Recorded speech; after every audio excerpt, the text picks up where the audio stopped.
Nobody ever tells you that becoming your best self can sometimes feel like losing yourself, and that chasing growth can sometimes feel incredibly isolating. Like stepping forward means leaving old parts of your life behind.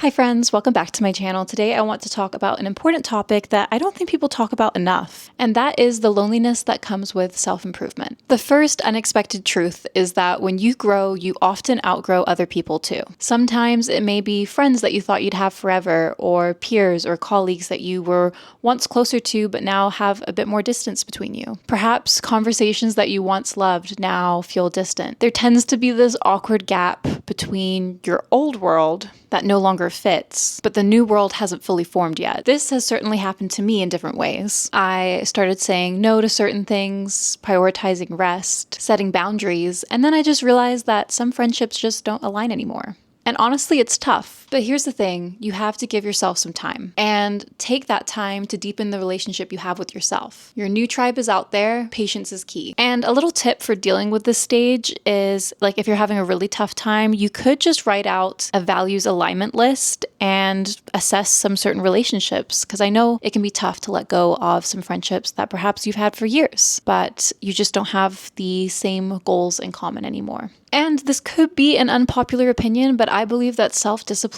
is a purely solo act. There's no applause when you wake up early, when you choose eating at home something healthy over takeout, or even when you stay consistent at the gym. And this silence can sometimes make you feel like, do my efforts really matter? It can feel kind of lonely and frustrating when no one acknowledges your efforts. But you have to remember that progress doesn't need witnesses to be real. And actually, I think a lot of the things you do, it's best to move in silence. You don't need someone to applaud you to make these things happen. That's really what solo discipline is you're doing it just for yourself. But if you are feeling a little bit frustrated lately, my tip is to reward small wins. So keep track of them and then save certain things to reward yourself with when you reach those goals. You could keep a journal or some kind of habit tracking app. I like to use things like Notion, and you can just keep track of your progress in there for yourself. And then you can save little treats to celebrate each victory. It could be, I don't know, I'm going to be consistent at the gym for X number of weeks,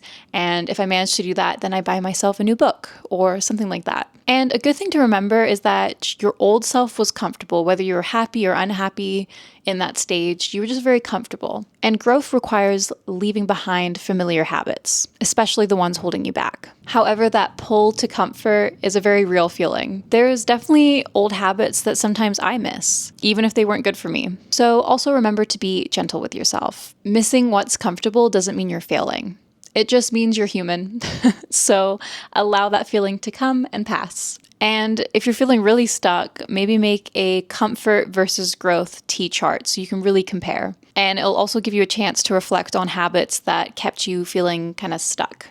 Now, some of us are blessed to have really great support teams, but sometimes different stages of life, you may not have that. And not everyone may cheer on your new habits. Growth can even trigger some discomfort in others around you. Some may even mock your journey or question your changes. I was very lucky that when I prioritized self-care, a lot of my friends around me were doing the same thing, so it made it a very easy journey to build upon. But I know that's not the case for everyone. There's definitely been times in my life where I've gone and done something that may have not been perfect, may have been a little bit embarrassing to see that I was trying so hard, although that is a whole other thing. Why is it embarrassing to try hard? I don't think it should be, but I know for certain there were certain people that judged my efforts, and probably still do to this day. However, what I've learned is never take it personally. Those who matter in your life will always support your journey, even if they don't fully understand it. A good tip for if you're struggling with this specific thing is to create like a voice memo that reminds you why you're doing the certain things you're doing, so you can listen to that on a day where you're having a lot of doubt or feeling kind of down with how others around you are perceiving you.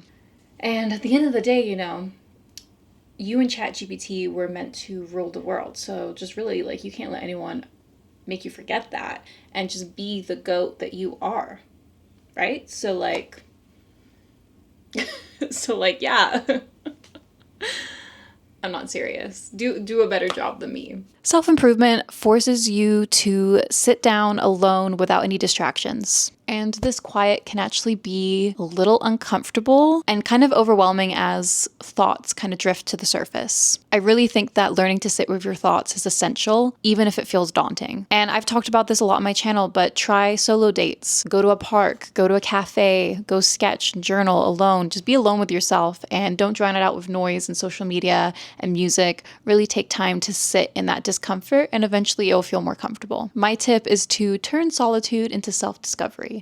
And it's important to go do things alone because the more comfortable you are doing the small things alone, you can do bigger things alone. And nothing can really hold you back on this journey that you're having to improve yourself and improve your life. So my little tip from this video, my little homework, if you haven't done this before, book a little solo date for yourself this week. And hey, if you've been doing this for a while, I'd say go a little bit bigger. Book a solo trip for yourself. I did that for my birthday this year, and I'm so glad I did that. It was the first time I spent a birthday alone, and I think it's really important to try these things out.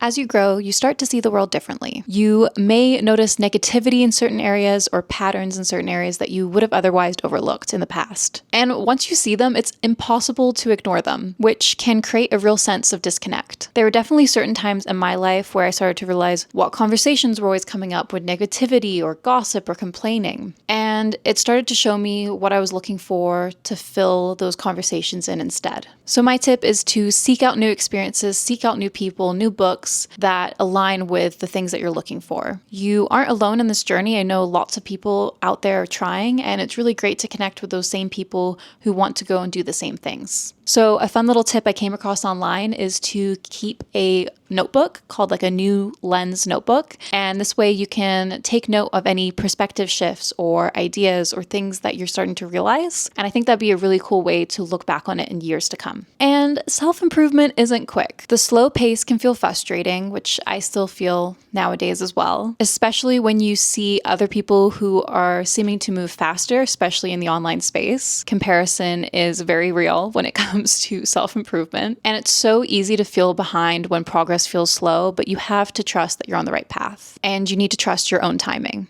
Trust the progress. Every little step forward counts, no matter how small. And finally, remember that loneliness is not forever. If you're on your self-improvement journey and you're finding yourself feeling more isolated, just trust that in time you will find those people that align with your new shift, your new self. Gradually, you'll start to attract people who resonate with your growth. And I really believe your connections will then deepen authentically. And eventually you'll look around and see that you're surrounded by people who totally get you and people who really understand your journey. So this is a little reminder that the loneliness you may feel on this journey is just a sign that perhaps you're doing things right. Keep growing, keep trusting, and remember you're never truly alone in this. I'd love to hear your guys' comments on growth and loneliness, if there's any phases you've gone through where you've specifically felt this way, if you're currently in a phase like that. Leave a comment and subscribe. I want to build more of a community here where everyone can gather who have perhaps been through things like this or are on their way and have things to share or learn. Thanks for being here for this video, and I will see you guys all next week.